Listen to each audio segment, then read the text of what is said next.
Hello everyone, बहुत बहुत स्वागत है आपका आपके अपने यूट्यूब चैनल YM के स्टडी क्लासेस पर। तो आप सभी जानते हैं कि हम लोग अपने चैनल पर पढ़ते हैं हिंदी व्याकरण, कंप्लीट हिंदी व्याकरण।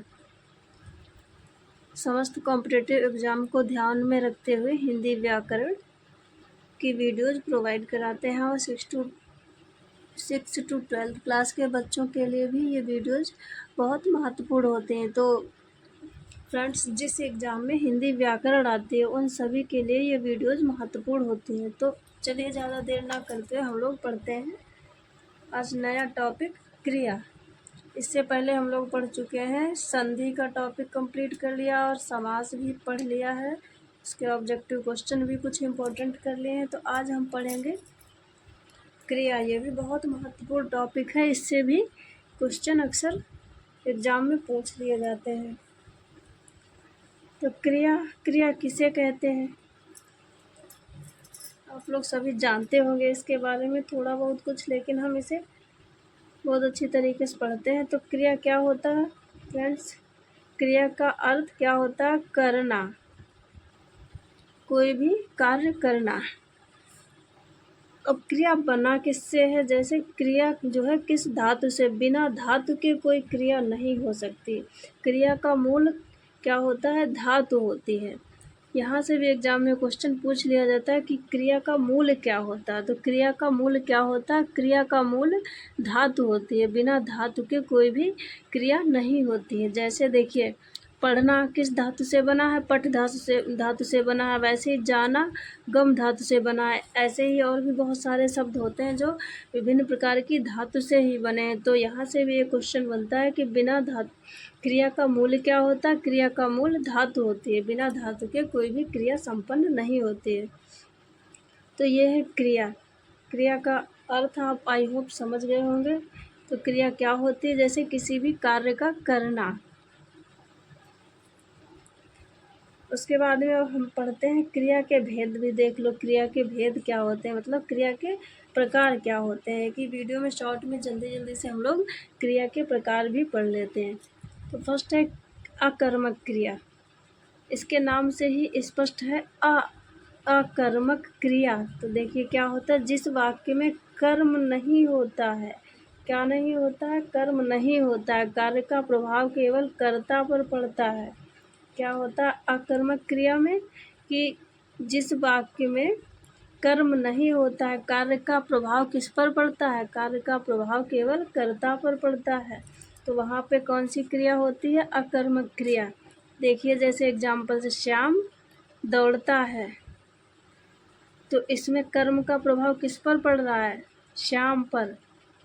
ऐसे श्याम बहुत तेज दौड़ता है अगर हम कहें, तो भी कर्म का प्रभाव किस पे पड़ रहा है? सिर्फ श्याम पे। तो ये क्या है? अकर्मक क्रिया। इसके साथ में कर्म नहीं होता है। कर्म का प्रभाव पड़ता है किस पे है? सिर्फ कर्ता पे पड़ता है। उसके बाद में अगली देखिए नेक्स्ट, आई होप आप समझ गए होंगे। अगर नहीं समझे होंगे तो कमेंट्स बॉक्स में बताइए, या वीडियो को फिर से देख लीजिए, तब भी आपके समझ में आ जाएगा। नेक्स्ट है सकर्मक क्रिया। इसके नाम से ही स्पष्ट है क्या? सकर्मक क्रिया। मतलब सकर्मक क्या? कि कर्म को साथ में लिए हुए। तो इसके साथ में क्या होता है? इसमें कर्म होता है। अकर्मक में क्या होता था? कर्म नहीं होता था। कर्म का प्रभाव किस पे पड़ता था? सिर्फ कर्ता पर। सकर्मक में क्या होता है? कि कर्म होता है, कार्य का प्रभाव जो है कर्ता के अतिरिक्त कर्म पर भी पड़ता है। इसमें क्या होता है? सकर्मक क्रिया में कार्य का प्रभाव कर्ता के अतिरिक्त, कर्ता के अलावा कर्म पर भी पड़ता है। देखिए एग्जाम्पल से, राधा सेब खाती है। राधा क्या खाती है? राधा सेब खाती है। तो यहाँ पे कार्य का प्रभाव किस पे पड़ रहा है? कर्ता पे तो पड़ ही रहा है, साथ में कर्म पे प्रभाव पड़ रहा है। सेब, जैसे राधा सेब खाती है तो सेब भी तो कम हो रहा है। तो यहाँ पे कर्म साथ में है। तो यहाँ पे कौन सी क्रिया हो गई? सकर्मक क्रिया। इसी प्रकार से नेक्स्ट क्रिया प्रेरणार्थक क्रिया होती है। प्रेरणार्थक क्रिया क्या होती है इसे भी देख लेते हैं। इसमें क्या होता है? जब कर्ता, जब कर्ता कार्य को स्वयं न करके कर्ता कार्य को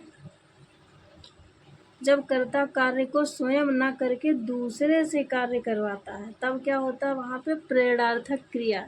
जैसे शिक्षक ने बच्चों से किताब पढ़वाई तो इसमें क्या हुआ, मतलब उसको एक प्रेरणा दी पढ़ने के लिए, दूसरे से कार्य करवाया, तो वहाँ पे कौन सी क्रिया होती है, प्रेरणार्थक क्रिया। इसी प्रकार से जहाँ कहीं भी आपको लगे कि किसी दूसरे से कार्य करवाया जा रहा है वाक्य में, तो वहाँ पे कौन सी क्रिया होगी, प्रेरणार्थक क्रिया। नेक्स्ट है पूर्वकालिक क्रिया। पूर्वकालिक क्रिया क्या होती है, इसमें क्या होता है कि एक क्रिया के साथ में कोई दूसरी क्रिया भी उससे पहले हो चुकी होती है।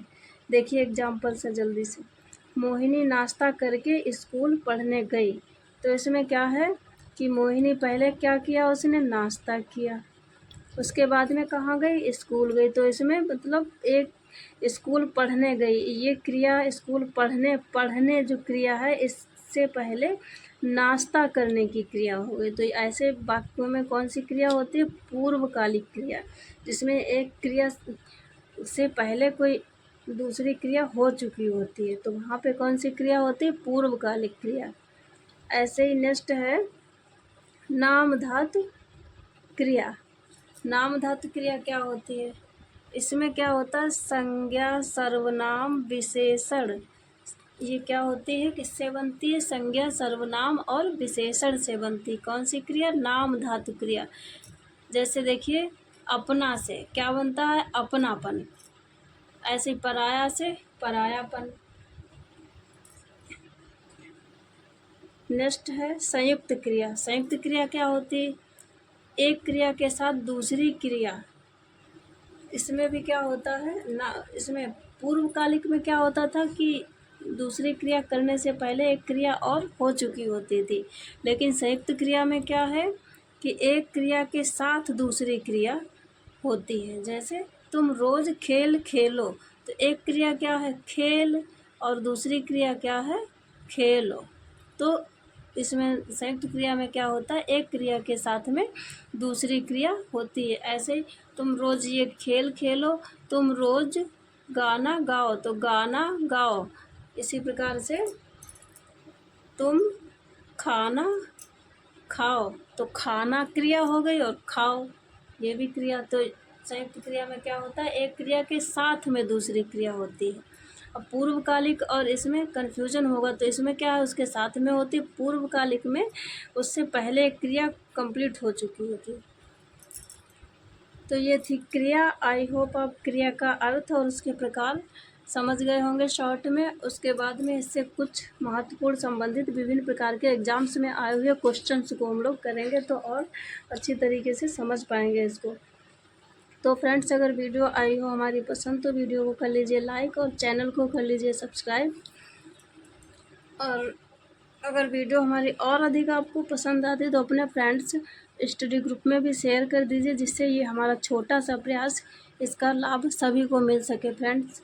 तो इस छोटे से प्रयास में हमें आपके सपोर्ट की आवश्यकता है, आप सपोर्ट करिए। तो चैनल को कर लीजिए सब्सक्राइब और वीडियो अगर हमारी पसंद आई हो तो लाइक कर लीजिए।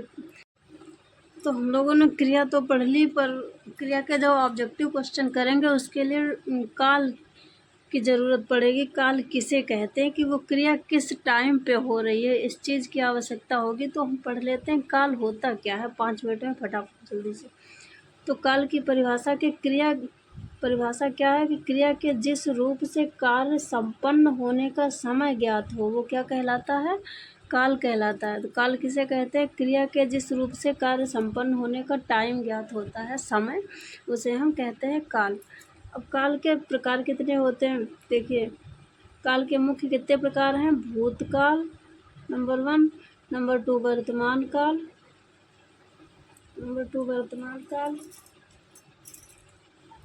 वर्तमान काल, भविष्य काल। भूतकाल में कौन कौन से आते हैं, सामान्य भूत, हिंदी में तो ये बड़ा थोड़ा अजीब से लगते हैं, लेकिन जो है साथ साथ में इंग्लिश में भी बता देंगे। तो सामान्य भूत क्या होता है, सिंपल पास्ट। आसन्न भूत ये होता है इनकम्प्लीट पास्ट। आसन्न भूत इनकम्प्लीट नहीं, अपूर्ण भूत होता है इनकम्प्लीट। पूर्ण भूत क्या होता है? Complete past. संदिग्ध भूत होता है डाउटफुल पास्ट। हेतुमत भूत ये होता है कंडीशनल पास्ट। हेतुमद होता है हेतुमद भूत होता है कंडीशनल पास्ट। तो ये है भूतकाल। उसके बाद में वर्तमान काल मतलब प्रेजेंट टेंस। तो इसमें क्या होता है? सामान्य वर्तमान, प्रेजेंट कंटिन्यूअस जिसे कहते हैं इंग्लिश में। अपूर्ण वर्तमान ये होता है प्रेजेंट, सामान्य वर्तमान होता है प्रेजेंट इंडेफिनिट। अपूर्ण वर्तमान क्या होता है? प्रेजेंट कंटिन्यूअस, जिसमें जो है क्रिया कैसी होती? वर्तमान में हो रही होती है, जैसे ऐसा काम कर रहे हैं, प्रेजेंट टाइम में चल रहा होता है, वो कौन सा होता है? अपूर्ण वर्तमान। ऐसे ही संदिग्ध वर्तमान क्या होता है? प्रेजेंट डाउटफुल वर्तमान। भविष्यकाल क्या होता है? सामान्य भविष्यकाल सिंपल फ्यूचर, संभाव्य भविष्य डाउटफुल फ्यूचर। तो ये है थे काल। ये हम लोगों ने इसलिए पढ़ लिया क्योंकि क्रिया के जब मोस्ट इम्पोर्टेंट ऑब्जेक्टिव क्वेश्चन करेंगे तो उसमें कुछ क्वेश्चन इससे संबंधित भी मिले जुले होंगे, इसलिए काल पढ़ना आवश्यक था हम लोगों के लिए।